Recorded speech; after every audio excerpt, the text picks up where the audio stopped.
Bienvenue à tous, c'est Business, le magazine économique du Grand Est, une émission réalisée en partenariat avec la région et les 4 télévisions locales du territoire, Alsace 20, Canal 32, Via Mirabel et Via Vosges. Nous sommes justement aujourd'hui à Saint-Nabord dans les Vosges et je vous propose d'y découvrir une PME de 35 personnes spécialisée dans la fabrication de tricots techniques pour l'industrie. Une entreprise fière de ses produits qui a la volonté de réussir et qui se bat pour ça au quotidien. Tout de suite, le sommaire de cette émission.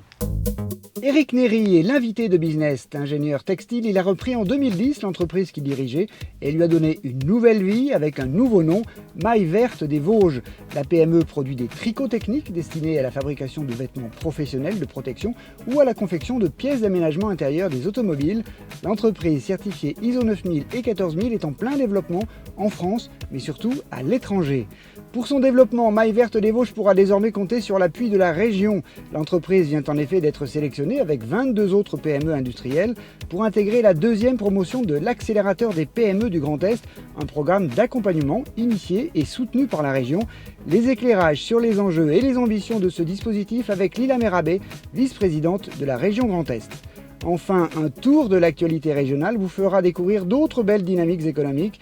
Dans l'Aube, par exemple, avec la pose de la première pierre de la nouvelle usine connectée d'Adova, fabricant de matelas et de canapés.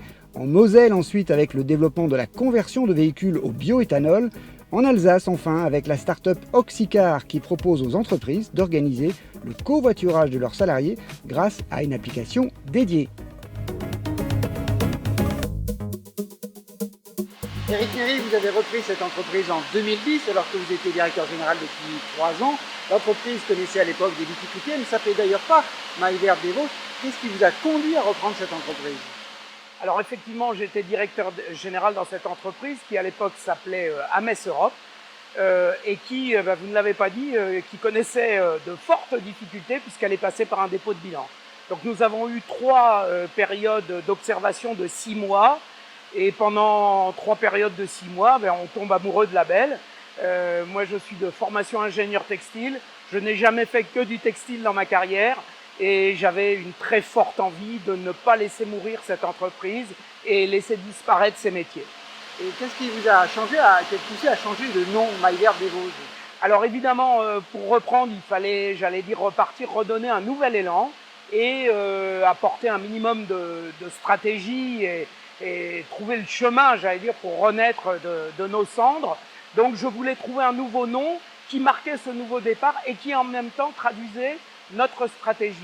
La maille, parce que c'est du tricot. Exactement. Vert, parce que c'est... parce que c'est une installation protégée, que nous sommes contrôlés, que nous avons des normes à respecter, un arrêté préfectoral, c'est très important. Donc sur nos rejets, sur nos fumées. On en reparlera tout à l'heure. Et des Vosges, parce que... on est fiers d'être dans les Vosges, on est français, on est européen, c'est très important. Éric Néry vous propose maintenant d'entrer au cœur de l'activité de votre entreprise. Alors on y est en partie déjà. Nous avons voulu mieux comprendre ce que vous fabriquez et comment vous le fabriquez. Je vous propose de regarder ça dans ce reportage signé Ludovic Vicia et Nicolas Brédard pour Via Vosges.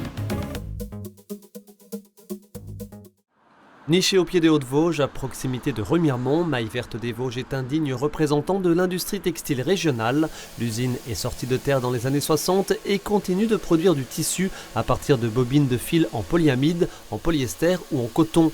Ici, 60 métiers à tricoter circulaire produisent chaque semaine quelques 100 000 mètres carrés de tissu.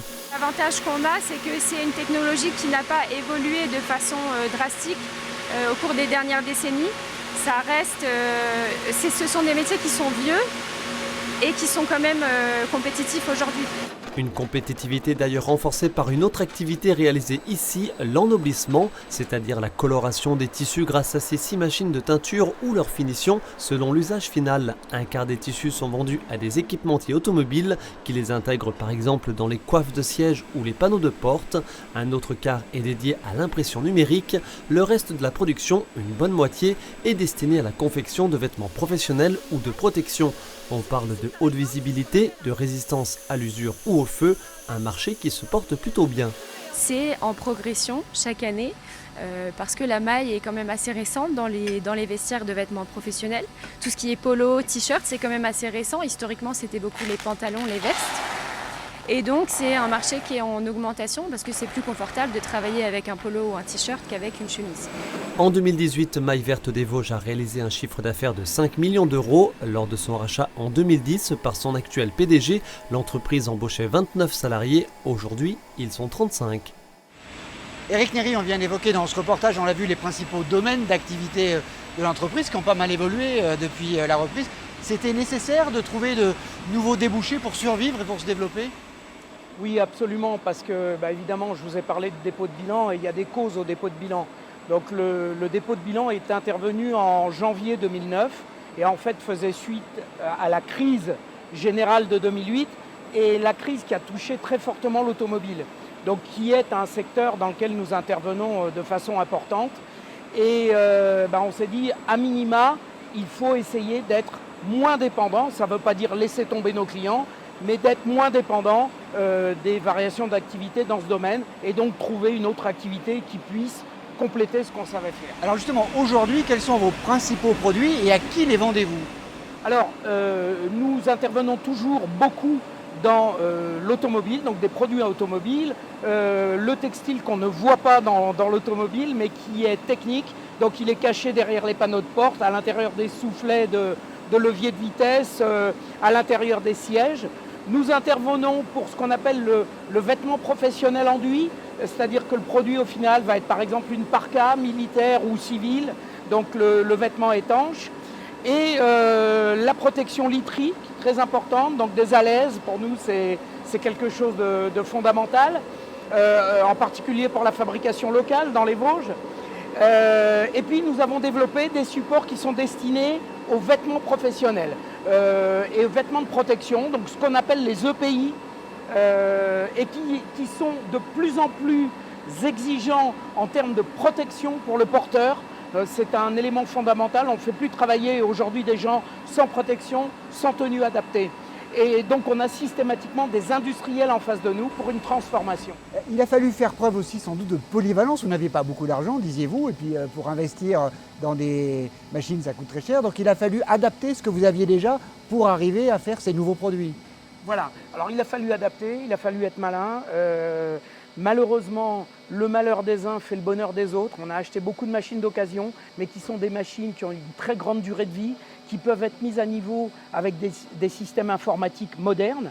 Et ça nous a permis effectivement, avec nos moyens, j'ai coutume de dire avec des bouts de ficelle, c'est des bouts de ficelle assez nobles, hein, de pouvoir se redévelopper et de pouvoir stabiliser notre entreprise autour de ces nouvelles activités. Et avec une grande implication du personnel quand même. Alors c'est énorme, c'est énorme. On peut parler de machines, on peut parler de stratégie, on peut parler de finances. Le cœur de l'activité, c'est l'humain. Si vous n'avez pas les hommes, vous ne faites rien. Vous avez entendu parler partout de difficultés de recrutement, de formation, de perte de savoir-faire. Ça, c'est capital. Et alors en plus, voilà, ça me tient beaucoup à cœur parce que s'il y a une passion, je crois que c'est celle-là, c'est la passion de l'humain, la passion des relations, même s'il y a des jours où ça gratte un peu, mais globalement c'est très positif et c'est fondamental. Éric Néry, Mailles Vertes des Vosges a été sélectionné pour intégrer la deuxième promotion de l'accélérateur PME du Grand Est, un dispositif mis en place par la région pour accompagner le développement des PME à fort potentiel, comme la vôtre, notamment d'ailleurs dans l'industrie. Nous étions présents lors du lancement de la deuxième promotion, c'était il y a quelques jours. Alors quels sont les objectifs de ce dispositif, à la fois pour les entreprises lauréates, mais aussi pour la région Grand Est? Je vous propose d'écouter les témoignages de quelques-uns des chefs d'entreprise de la première promotion, et puis aussi l'interview de Lila Merabé, vice-présidente de la région Grand Est, un reportage signé Cécile Motz pour Alsace 20. Leur objectif, passer de PME, petites et moyennes entreprises, à des ETI, des entreprises de taille intermédiaire. Leurs outils, des séminaires thématiques, des diagnostics à 360 degrés de l'entreprise, un accompagnement individuel et de la mise en réseau. Résultat, les entreprises de la première promotion de l'accélérateur PME retirent déjà des enseignements de ce dispositif. C'est toujours plaisant en fait, de partager avec ses pairs, pouvoir partager ses peines et ses bonheurs. Et l'autre chose, bien entendu, c'est d'être accompagné à travers des sessions de sensibilisation et aussi à travers des experts qui ont pu participer dans mon entreprise à des projets pour pouvoir améliorer, pour pouvoir nous améliorer, pour pouvoir accélérer et grandir. On a une forte augmentation du chiffre d'affaires. Notre métier, c'est de transformer des véhicules utilitaires qui sont en 2 roues motrices, de les transformer en 4 roues motrices. Et nous travaillons énormément vers l'export. La région nous aide, les différents outils mis à disposition, ainsi que des financements de BPI, nous ont permis de réussir ce développement, cette croissance qui est nécessaire dans notre domaine. Les entreprises bénéficiant de ce dispositif ont clos leur premier exercice avec une croissance de plus de 3% de leur chiffre d'affaires et une progression de 14% des exportations. L'objectif à terme pour les élus du Grand Est est de faire de cette région le territoire le plus attractif de France pour les entreprises. Nous savons que c'est bien dans les ETI que l'emploi se crée, que lorsque ça se tend un petit peu, la situation économique est mieux gérée dans ce genre d'entreprise, et puis que nous avons besoin d'elles pour continuer à grandir tous ensemble. Donc voilà, notre objectif, c'est d'accélérer nos PME en croissance, de veiller à ce qu'elles se développent de plus en plus à l'international aussi, qu'elles restent sur notre territoire, qu'elles deviennent les plus belles ETI françaises demain. Et nous allons accélérer sur les aspects d'export et de digitalisation. Éric Néry, on vient de voir la présentation du programme d'accélération PME auquel vous avez été convié. Pourquoi avoir souhaité participer à ce programme ? Eh bien, parce que j'estime que c'est fondamental, parce que nous sommes des petites structures, nous les PME, et que, pour être un peu trivial, on ne peut pas se payer des formations de haut niveau. En tout cas, même si on le souhaite, ce n'est pas la première des priorités. Et la seconde raison, c'est que quand vous êtes chef d'entreprise d'une PME, vous avez une vingtaine ou une trentaine de casquettes. Et on a son parcours et on n'est pas pro dans tous les domaines, loin de là. Donc c'est l'accès à de la formation pointue de haut niveau et avec des experts tout à fait intéressants. Qui nous font avancer. Alors, comme dans une grande entreprise, et avec l'idée aussi que pour se développer, il faut finalement accélérer, grandir, sinon vous stagnez, vous mourrez. Oui, vous êtes condamné à un moment donné parce que, effectivement, vous êtes obligé d'être staffé, pour employer un mot, c'est-à-dire il faut des spécialistes, il faut pouvoir faire du développement, donc il vous faut des ingénieurs, il vous faut des techniciens, et si vous n'amortissez pas ces coûts, c'est fichu, quoi. Et donc, vous êtes condamné à vous développer, à servir des clients de haut niveau. Les exigences montent en permanence. Et donc, on doit être structuré effectivement comme une grande entreprise, même si, ça repose, ce sont des fractions de techniciens ou de responsables qui assurent ces fonctions, mais c'est vital. Alors, un autre point intéressant du programme d'accélération, c'est que vous côtoyez 22 autres chefs d'entreprise, plutôt dans l'industrie. C'est important justement de côtoyer des expériences différentes, d'être ouvert aux autres. Oui, alors c'est pour plaisanter un peu, je vais dire, c'est la troisième moitié de la richesse de cette... Alors la première moitié, évidemment, c'est fondamental, c'est la région qui donne cette impulsion et cet accès extraordinaire. La seconde, je l'ai dit tout à l'heure, c'est le niveau des intervenants et la qualité. Et effectivement, le troisième point, c'est l'échange entre industriels. Et très souvent, on s'aperçoit que un tel qui est dans un domaine qui n'a rien à voir avec le vôtre a résolu des problèmes que vous avez également. Donc c'est formidable quand on a accès à des solutions extraordinaires et dans une bonne ambiance. Éric Néry, on reste sur la bonne ambiance, vous restez avec nous. Cette émission, on va continuer avec un tour d'horizon d'actualité économique dans le Grand Est. C'est le retour sur l'actu. Éric Néry, on part d'abord à Bar-sur-Aube, dans l'Aube précisément, où vient d'être posée la première pierre de la future usine d'Adova, une usine de canapés et de matelas, une usine ultra moderne qui accueillera d'ici 1 an les 320 salariés de l'entreprise, une usine connectée surtout pour plus de compétitivité. Les explications dans ce reportage de Cyril Tavernet pour Canal 32. Canapés, matelas ou encore sommiers seront en septembre 2020 sur les chaînes de production de la future usine de literie Adova. En attendant, ce mercredi, la pose de la première pierre du futur bâtiment avait lieu. C'est une grande satisfaction pour le maintien de cette entreprise, parce que c'est vrai que c'était aussi l'enjeu initial. L'enjeu initial, c'était maintenir Adova à Bar-sur-Aube, alors que nous avions une usine aujourd'hui qui est très obsolète. Bar-sur-Aube, je le dis souvent, c'est 2 jambes. C'est une jambe industrielle et c'est une jambe champagne. Et pour tenir debout, il faut toujours ses deux jambes. Et Bar-sur-Aube, pour qu'il reste debout, c'est avec ses deux jambes. Et aujourd'hui, on peut rester debout et être fier de l'être. L'usine actuelle qui va donc laisser sa place à ce bâtiment neuf sur ce terrain compte 320 salariés. Des emplois conservés, sans savoir pour le moment si d'autres seront créés. La seule certitude, l'usine est tournée vers les nouvelles technologies, une entreprise 4.0 connectée.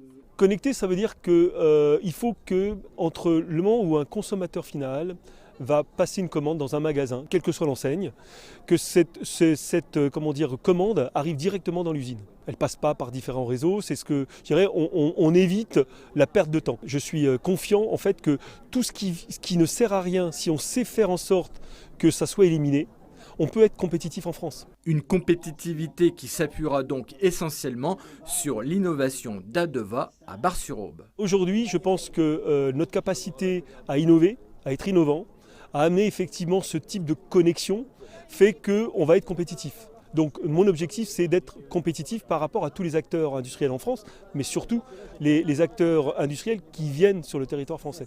L'usine ultramoderne s'étalera sur 22 000 m², montant de l'investissement 20 millions d'euros. Lors de sa première présentation, le chiffre de 1 millier de matelas produits par jour était avancé. Éric Néré, on vient de voir dans ce reportage d'Adova que l'innovation est au cœur de son développement. Pour Mailles Vertes des Vosges, le développement, ça passe aussi par la maîtrise à la fois de l'outil industriel, mais aussi par un renforcement de la R&D. Nous sommes ici dans une partie de votre laboratoire. Effectivement, alors le labo pour nous c'est capital, mais les moyens humains c'est aussi capital. C'est-à-dire qu'il faut arriver à former des gens, il faut arriver à les attirer et il faut arriver à attirer des techniciens, des cadres pour faire de la R&D et de la mise au point de produits. Parce que comme vous l'avez dit, effectivement c'est extrêmement important d'être un pro de son métier aujourd'hui et de maîtriser la qualité des produits. Et ces outils vont être aussi au service du développement, parce que vous avez deux objectifs, si j'ai bien compris, à la fois l'export, mais aussi les produits techniques sur cahier des charges. Oui, la plupart des produits qui sortent de notre usine sont livrés avec des certificats de contrôle, donc qui évitent aux clients de refaire des tests sur nos produits, qui aussi instaurent une relation de confiance, effectivement, hein, qui est normée, mais qui est une relation de confiance. Donc voilà, ça fait partie intégrante du service que l'on amène, et ce service est grandissant. Avec une difficulté dont on n'a pas parlé tout à l'heure, mais vous parliez de B2B, d'industriel. Vous êtes finalement un sous-traitant de 3e, 4e, 5e rang parfois, et donc ça manque parfois de visibilité sur vos marchés. Ah oui, alors totalement. Si vous voulez, il y a des transformations. Alors depuis des années, on travaille sur le juste à temps, sur le stock zéro, sur les supply chains, enfin tout un tas de choses qui ont abouti au fait qu'il y a très peu de stock dans les filières et qu'il faut être extrêmement réactif, sans avoir forcément beaucoup de visibilité. Donc on était habitué à travailler à très court terme et je crois qu'il y a un paramètre nouveau qui apparaît, c'est qu'il va falloir être extrêmement réactif et surtout s'habituer ou s'adapter plutôt à des stop and go de l'activité. On a le sentiment d'être quasiment en prise directe avec la consommation, même si on fait un produit industriel, ce qui est assez difficile. Alors je vais sauter du coq à l'âne, Éric Néré. Votre véhicule, il roule à quel carburant? Avec quel carburant? Aujourd'hui, c'est encore un diesel, écoutez, mais récent, avec tous les systèmes anti-pollution. Est-ce que vous saviez, Éric Néré, qu'au mois de juillet dernier, les Français ont battu un record en consommant plus de 32 millions de litres de bioéthanol? Ce carburant disponible à la pompe depuis 2007 connaît en effet un succès spectaculaire depuis l'homologation d'un boîtier de conversion fin 2017. Cette conversion est même d'ailleurs subventionnée aujourd'hui par le Conseil régional du Grand Est. Je vous propose de partir en Moselle pour voir comment ça marche avec ce reportage de Fanny Bragard et Florian Tonizzo pour Via Mirabel. C'est avec ce boîtier installé sur le moteur que les automobilistes peuvent convertir leur voiture essence au bioéthanol, aussi appelé E85. Donc le système est simple, c'est un boîtier qu'on met en parallèle entre le calculateur d'injection et les injecteurs. En fait, pour un rendement optimal, c'est 1 g d'essence pour 14,8 g d'air. L'éthanol, c'est pas le même rapport, c'est 1 g d'éthanol pour seulement 9,8 g d'air. Comme on ne peut pas augmenter l'arrivée d'air, on augmente tout simplement les temps d'injection. Fabriqué à partir de céréales et de betteraves, cet alcool éthylique émet entre 3 et 5% de CO2 de moins que l'essence. Un système moins polluant très apprécié par les garagistes. Je m'étais lancé là-dedans, c'était surtout par rapport à la pollution. J'en avais marre de travailler sur les diesels et voilà, des systèmes de dépollution, on n'a plus que ça comme panne. Et je trouvais ce système-là bien intéressant. Médiatiquement en plus, on entend souvent parler. On voit que les pouvoirs publics mettent quand même de plus en plus de choses pour que ça fonctionne, quoi. Pour les consommateurs, le passage au bioéthanol est avant tout un choix économique. Le litre est à environ 70 centimes d'euros, soit 2 fois moins que celui de l'essence. Le dispositif coûte entre 980 et 1300 euros. La région Grand Est met aussi à disposition une subvention de 250 euros, une aubaine pour les automobilistes. Alors moi, grosso modo, je fais à peu près, comme je suis artisan, je fais à peu près entre 500 et 600 km par semaine, on va dire. Mensuellement, moi j'économise au moins une centaine d'euros, facilement. En Moselle, 7 stations sont équipées en bioéthanol et 6 le sont en Meurthe-et-Moselle. Éric Néret, on vient de voir dans ce reportage que le bioéthanol, c'est à la fois un choix économique et environnemental. Le développement durable, c'est aussi une de vos préoccupations. Vous êtes certifié ISO 14000, donc environnement, et vous avez aussi beaucoup investi pour limiter les rejets et surtout aussi économiser l'eau. Oui, effectivement, nous avons mis tout en œuvre pour optimiser nos process, pour travailler sur nos machines aussi et optimiser la façon de mettre en œuvre nos teintures. Mais nous avons encore beaucoup de choses à faire. Nous avons des projets. On a fait intervenir un thermicien qui nous a permis de sortir des pistes importantes. Et maintenant, il va falloir trouver un peu de sous pour poursuivre tout ça. Mais il y a des pistes extraordinaires encore pour économiser de l'eau, économiser de l'énergie et pourquoi pas à l'avenir aussi rendre une eau beaucoup plus propre qui aujourd'hui part en station d'épuration mais qui pourrait être peut-être optimisée avant son arrivée là-bas. Et vous vous êtes aussi engagé dans une politique d'achat responsable. Alors voilà, c'est récent, mais c'est très important. Malheureusement, si vous voulez, dans la filière textile, l'amont de la filière a quasiment disparu, ce qu'on appelle la filature, c'est-à-dire ce qui produit nos matières premières, le fil. Il y a encore des filatures en France, mais qui sont très souvent des filatures intégrées, c'est-à-dire qu'elles produisent pour leurs propres besoins. Donc on est amené à acheter du fil un peu partout dans le monde, en ayant très souvent face à nous des agents, des représentants, donc qui ne sont plus les producteurs et qui ne nous permettent pas, pour être très franc, d'avoir toujours la visibilité sur la façon dont sont produites ces matières, dont elles sont transformées, par qui elles le sont.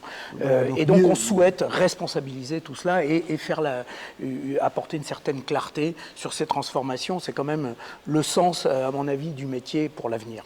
Merci Éric Néret. Suite et fin de notre périple régional, je vous propose de rester dans l'univers automobile et aussi dans l'éco-responsabilité, puisque nous allons découvrir une start-up alsacienne, Oxycar, c'est son nom, qui propose aux entreprises d'organiser le covoiturage de leurs salariés au travers d'une application dédiée, spécifique, qui prend en compte de multicritères. Je vous propose ce reportage d'Adrien Laby pour Alsace 20. Comme chaque lundi, Sylvie se rend au travail. Aujourd'hui, grande première, sur le chemin, elle passe prendre Elisa. Travaillant toutes les deux au conseil départemental à Célestat, elles ont fait le choix de covoiturer, l'occasion de discuter, mais aussi pour Sylvie de faire un geste citoyen. On entend parler de plein de choses concernant la planète et les véhicules en font partie par rapport à la pollution et aussi une certaine économie au niveau financier, au niveau du carburant qui, voilà, les prix s'envolent donc on essaye de faire des économies. Bien que les deux femmes travaillent au même endroit, pour ce trajet, elles ont été mises en relation par l'application Oxycar, une plateforme de covoiturage pour les entreprises que leur employeur leur propose d'utiliser. On note les horaires auxquels on a envie d'arriver à son travail et puis on voit si on peut trouver quelqu'un avec qui ça match. Et là, on arrive à optimiser tout le réseau et tout notre système de covoiturage fonctionne avec ces algorithmes en fait. Derrière la plateforme, une start-up alsacienne installée à Mutzig. Oxycar propose ainsi à des entreprises d'organiser le covoiturage de leurs salariés. Au cœur de l'application, une intelligence artificielle qui se charge d'optimiser les trajets en fonction de nombreux paramètres. On installe sur décision de l'entreprise une plateforme donc, de covoiturage dédiée pour elle et les passagers et les conducteurs se retrouvent sur la plateforme, renseignent leur profil en mettant leurs préférences, c'est-à-dire leur lieu de domicile, le lieu où ils travaillent est déjà défini, leurs horaires de travail et après tout le système est complètement autonome. Ça veut dire que le système calcule en permanence les meilleures solutions pour que le passager et le conducteur soient ensemble dans une voiture. Il n'y a pas besoin d'aller chercher son covoiturage, il vient à vous. Si chaque Alsacien se rendant au travail covoiturait une fois par semaine, le trafic routier en serait réduit de 10%, de quoi donner à réfléchir dans les bouchons. Eric Néry, on a deviné la passion qui anime les gens d'Oxycar. La passion, c'est aussi le secret de votre réussite? C'est la base, je crois, il n'y a pas d'autre chose. On a ça dans les tripes et c'est ce qui fait marcher tous les jours. Alors, il y a une autre chose qui est dans les tripes, c'est votre attachement au territoire, aux Vosges. Vous êtes d'ailleurs labellisé Vosges Terre Textile, qui est devenu France Terre Textile. Oui. C'est important ça? Ah ouais, alors c'est important. Alors, je ne suis pas vosgien, mais c'est pour ça que j'ai à cœur de défendre les Vosges. C'est une région extraordinaire. Le label a su se développer aux régions voisines et dans toute la France. C'est fédéré en France Terre Textile aujourd'hui. On travaille en filière, on prouve qu'il existe une filière textile extraordinaire. Et là aussi, il y a de l'échange et il y a beaucoup de passion. Alors, on a vu tout à l'heure que vous alliez suivre le programme d'accélération des PME du Grand Est. Faisons un peu de prospective pour la dernière question. Dans 5 ans, si tout va bien, comment voyez-vous Maille Verte des Vosges? Maille Verte des Vosges sera un acteur majeur sur le marché de la maille et aura doublé son chiffre d'affaires. Voilà mon objectif. C'est tout le mal qu'on vous souhaite, cher Eric. C'est très gentil. Merci à vous d'avoir participé à Business. Merci à vous de l'avoir suivi. Je vous donne rendez-vous le mois prochain pour un nouveau numéro de votre magazine économique régional. À bientôt.